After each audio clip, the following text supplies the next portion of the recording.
नमस्कार प्यारे बच्चों, मैं आरती आप सबका आरती एजुकेशन वर्ल्ड में स्वागत करती हूँ। बच्चों, आज की इस वीडियो में हम आपकी कक्षा 9 की विषय हिंदी की कार्यपत्रक नंबर 78 पढ़ने वाले हैं, जिसकी डेट है 27 जनवरी 2001।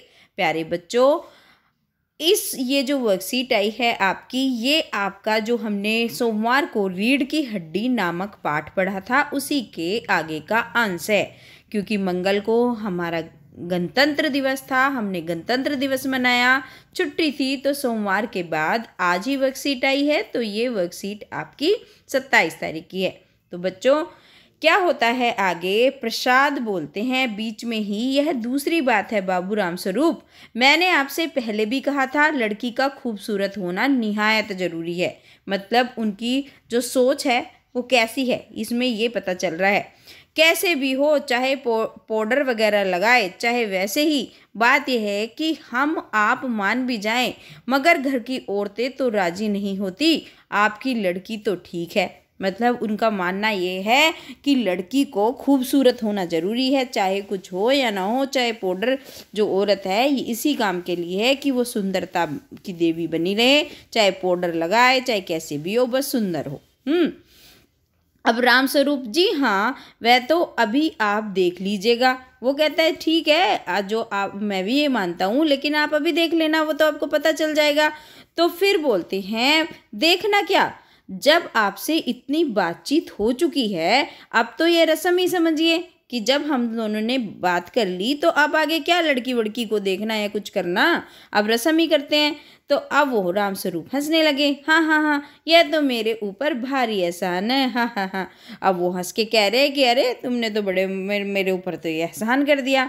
तो अब वो फिर बोलते हैं, और जायचा, मतलब जायचा का मतलब होता है जो जन्म कुंडली होती है, जन्म पत्र होता है, तो मिल ही गया होगा कि आपने जो जो जन्म पत्र है वो मिलवाया होगा, तो वो मिल गया होगा। मतलब उनके जो गुण होते हैं, जन्म पत्री क्या होता है बच्चों, आपको पता ही है। जब शादी होती है तो लड़के लड़के की जन्म पत्री मिलवाई जाती है, तो वो वही कह रहे हैं कि जन्म पत्री तो मिल ही गई होगी।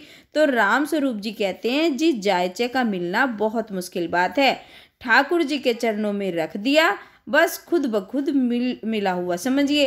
अब ये उनकी सोच है। मतलब देखो, वो पुरानी जो उनकी रीति रिवाज है हमारी, की कुंडली मिलाया जाता है, उसमें गुण हैं, दोष हैं, पंडित मिलाते हैं, और देखो भगवान में आस्था कितनी की चरणों में रख दिया तो खुद ब खुद मिल जाएगा। आपको पता। अब आगे क्या कहते हैं? फिर वो कहते हैं, यह ठीक कहा आपने, बिल्कुल ठीक। थोड़ी देर रुके, लेकिन हाँ, ये जो मेरे कानों में भनक पड़ी है, यह तो गलत है ना। अब राम स्वरूप चौंक गए इस बात को सुन के कि क्या भनक पड़ी है आपके कानों में। तो अब वो कहते हैं आगे, गोपाल प्रसाद कहते हैं कि गोपाल प्रसाद जब उनको कहते हैं कि जो मेरे कानों में मैंने कुछ सुना है, मतलब उन्होंने कुछ सुना होगा, जैसे शादी ब्याह में सुनते रहते हैं एक दूसरे से। मतलब कोई कह देता है, भाई वो जो लड़की देखी है वो तो ऐसा है, उनके चाचा तो ये करते हैं, उनके पापा तो ये हैं। तो वो कह रहे हैं कि मैंने कुछ खबर सुनी है। अब राम स्वरूप को थोड़ा मतलब एकदम से भौचक्के रह गए। उन्होंने बोला क्या? तो गोपाल प्रसाद उसे कहते हैं, क्या कहते हैं गोपाल प्रसाद? ये पढ़ाई लिखाई के बारे में, कि पढ़ाई लिखाई के बारे में सुना है हमने कुछ। तो वो बोलते हैं, जी हाँ, साफ बात है साहिब, हमें ज़्यादा पढ़ी लिखी नहीं चाहिए। तो वो कहता है कि हमें ज़्यादा पढ़ी लिखी लड़की नहीं चाहिए। मतलब उनका मानना है जो पढ़ी लिखी लड़की होना सही नहीं है घर के लिए। मेम साहब तो रखनी नहीं, कि हमें कोई मेम साहब नहीं चाहिए, कौन भुगतेगा उनके नखरे। मतलब उनका मानना है कि पढ़ाई लिखाई करके जो लड़कियां हैं वो नखरे करती हैं। आपको पता ही है बच्चों, ये जो रीढ़ की हड्डी पाठ है, इसमें जो जगदीश प्रसाद माथुर हैं, उन्होंने हमने जो रूढ़िवादी विचारधारा है, जो मानसिकता है समाज की स्त्रियों के प्रति, उसको दिखाया है, उस समय की जो मानसिकता है। और इसमें इन्होंने ये भी दर्शाया है कि जब शादी करने जाते हैं किसी स्त्री की, तो उनके माँ बाप को कौन कौन सी परेशानियों का सामना करना पड़ता है। अब वो देखो, अब हमें उनकी सोच पता चल रही है ना गोपाल प्रसाद की, कि पढ़ी लिखी नहीं होनी चाहिए। मतलब आज के टाइम में अगर होता तो सब तो ये चाहते हैं पढ़ी लिखी हो, है ना, कुछ काम करे। अब ये देखो कितने अजीब तरीके से कह रहा है कि मेम साहब नहीं रखनी चाहिए, कौन भुगतेगा उसके नखरे, हमें ज़्यादा पढ़ी लिखी नहीं चाहिए, बस हद से हद मैट्रिक पास होनी चाहिए। क्यों शंकर? अब वो शंकर से हामी भरवाना चाहते हैं और बोल रहे हैं कि बस 10वीं 20वीं हो और कुछ ना चाहिए हमें, इससे ज़्यादा ना पढ़ी हो। तो शंकर बोलते हैं जी हाँ, कोई नौकरी तो करानी नहीं है कि भाई ज़्यादा पढ़ा के भी क्या करना है, नौकरी तो हमें करानी नहीं। तो राम स्वरूप बोलता है नौकरी का तो कोई सवाल ही नहीं उठता। अरे अरे, ऐसी क्या बात कर दी, नौकरी का कोई सवाल नहीं उठता। तो फिर गोपाल प्रसाद बोलते हैं और क्या साहब, देखिए कुछ लोग मुझसे कहते हैं कि जब आपने अपने लड़कों को BA MA तक पढ़ाया है तब उनकी बहुएं भी ग्रेजुएट लीजिए। मतलब गोपाल प्रसाद के बच्चे पढ़े हुए हैं, लड़के पढ़े हुए हैं, लेकिन उनका मानना है कि शिक्षा पर केवल लड़कों का अधिकार है। तो वो बता रहे हैं कि कई लोग उनसे बोलते होंगे भाई जब तुमने लड़कों को पढ़ा रखा है तो बहुएं भी उनके मैच की लो, मतलब उनके जैसी पढ़ी लिखी। तो वो अपना पक्ष रख रहे हैं। भला पूछिए इन अकल के ठेकेदारों से, क्या लड़कों की पढ़ाई और लड़कियों की पढ़ाई एक ही बात है? मतलब उनके अनुसार लड़कों का पढ़ना अलग होता है और लड़कियों की पढ़ाई अलग बात होती है। अरे मर्दों का काम तो है ही पढ़ना और काबिल बनना। अगर औरतें भी वही करने लगी, अंग्रेजी अखबार पढ़ने लगी और पॉलिटिक्स वगैरह पर बहस करने लगी, तब तो हो चुकी गृहस्थी। मतलब उनका मानना ये है, इससे हमें ये पता चलता है कि गोपाल प्रसाद जी मानते हैं कि लड़कियां घर की गृहस्थी संभाले और लड़के पढ़ लिख के काबिल बने और बाहर का काम करें। जनाब मोर के पंख होते हैं, मोरनी के नहीं। अब वो मतलब अपने एग्जाम्पल को सही ठहराना चाहते हैं, किसका? प्रकृति का एग्जाम्पल देकर कि देखो मोर जो होता है बच्चों, आपने देखा होगा उसके इतने लंबे लंबे, मतलब अगर ये मोर है, हम ये मोर बना दें तो इसके इतने लंबे पंख होते हैं ना। अगर मोरनी होती है तो आपने मोरनी को देखा होगा बस इतना सा, है ना, मोरनी इस तरीके से होती है। तो वो ये बोल रहे हैं कि बताओ जो पंख है मोर को दिए हैं ना, पंख ऐसे लंबे लंबे पंख होते हैं, तो और मोरनी को दिए नहीं है। तो वो ये कह रहे हैं नेचर ने भी तो ऐसे ही बनाया है, तो मोरनी के पंख नहीं होने चाहिए, यानी कि उनको पढ़ने का, नखरा करने का, जॉब करने का कोई अधिकार नहीं है। शेर के बाल होते हैं, शेरनी के नहीं होते। अब बब्बर शेर होगा, देखा होगा आपने, बब्बर शेर के बड़े बड़े बाल होते हैं मुंह पे भी और उसके आगे, है ना, लेकिन जो शेरनी होती है उसके बिल्कुल बाल नहीं होते। तो वो अपनी चीज़ों को सही ठहराना चाह रहा है इस कन्वर्सेशन में, इस बातचीत में। अब राम स्वरूप आगे कहते हैं जी हाँ, और मर्द के दाढ़ी होती है औरत के नहीं। अब वो से हंसी में ले गया कि देखो बाल की बात कर रहे हैं, हाँ भाई ये भी तो बात सही है, मर्द के दाढ़ी होती है औरत के नहीं, ही। फिर हंसने लगे। शंकर भी हंसता है मगर गोपाल प्रसाद गंभीर हो जाते हैं। वो सोच रहे हैं ये क्या मजाक की बात सोच रहा है, तो वो बिल्कुल सीरियस हैं। गोपाल प्रसाद हाँ हाँ हाँ हाँ हाँ, ये भी सही है, ये भी ठीक हो, ये भी ठीक कह रहे हो। कहने का मतलब ये है कि कुछ बातें दुनिया में ऐसी हैं जो सिर्फ मर्दों के लिए हैं, और ऊंची तालीम भी ऐसी चीज़ों में से एक है। मतलब सारी जो मर्दों की चीज़ें वो औरत को नहीं मिल सकती, तो शिक्षा भी ऐसी है। तालीम का मतलब होता है शिक्षा, तो शिक्षा प्राप्त करना भी ऐसा ही है। तो बच्चों ये आप, मुझे पता है आपको अच्छे से समझ में आया होगा क्योंकि इंटरेस्टिंग भी है। तो चलिए बच्चों, ये रुचिकर कंटेंट तो हमने पढ़ लिया, अब कर लेते हैं इसके बेहद ही आसान से क्वेश्चन आंसर्स। पहला क्वेश्चन, गोपाल प्रसाद के कानों में क्या भनक पड़ी? तो इसका उत्तर हम इस तरीके से लिखेंगे my dear students. Gopal Prasad के कानों में ये भनक पड़ी थी कि राम स्वरूप की बेटी ने उच्च शिक्षा ग्रहण करी है और वह अच्छी खासी पढ़ी लिखी है। तो ये हो गया आपका प्रश्न नंबर 1 का एकदम सही उत्तर। अब आ जाते हैं प्रश्न नंबर 2 पर।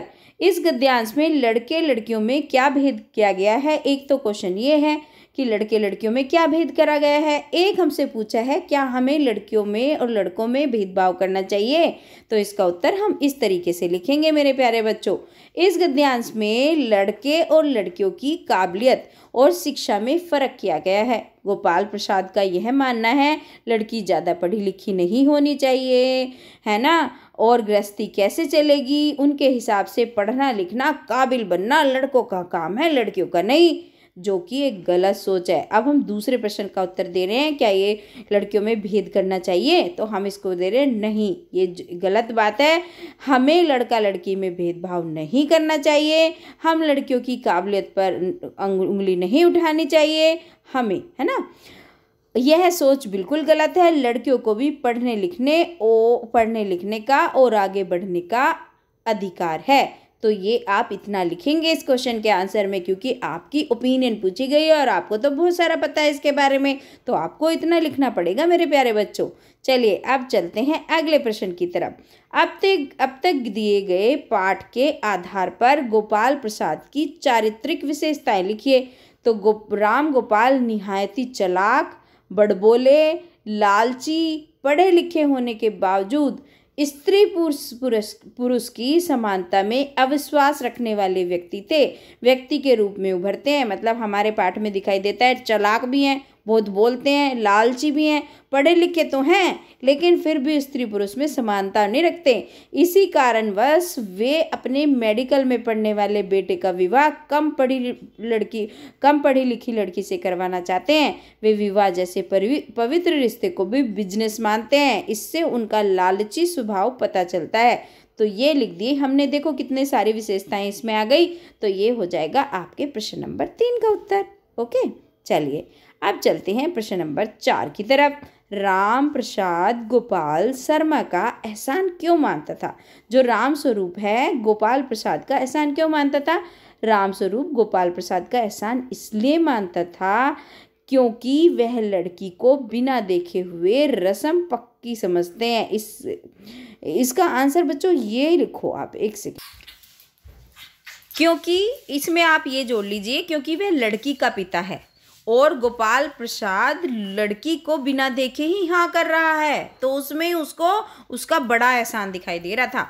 तो ये हो गया आपके प्रश्न नंबर 4 का उत्तर। ओके माय डियर स्टूडेंट्स, अब चलो प्रश्न नंबर 5 पे बढ़ते हैं। प्रश्न नंबर 5 आपका पूछ रहा है, तालीम से आप क्या समझते हैं? क्या ये सिर्फ मर्दों का अधिकार है?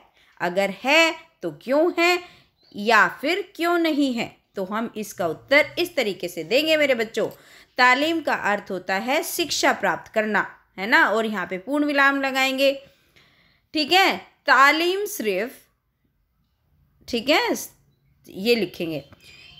तालीम का अर्थ होता है शिक्षा प्राप्त करना। तालीम सिर्फ मर्दों का अधिकार नहीं है, क्योंकि एक बेहतर समाज के लिए स्त्री पुरुष दोनों का ही शिक्षित होना आवश्यक है।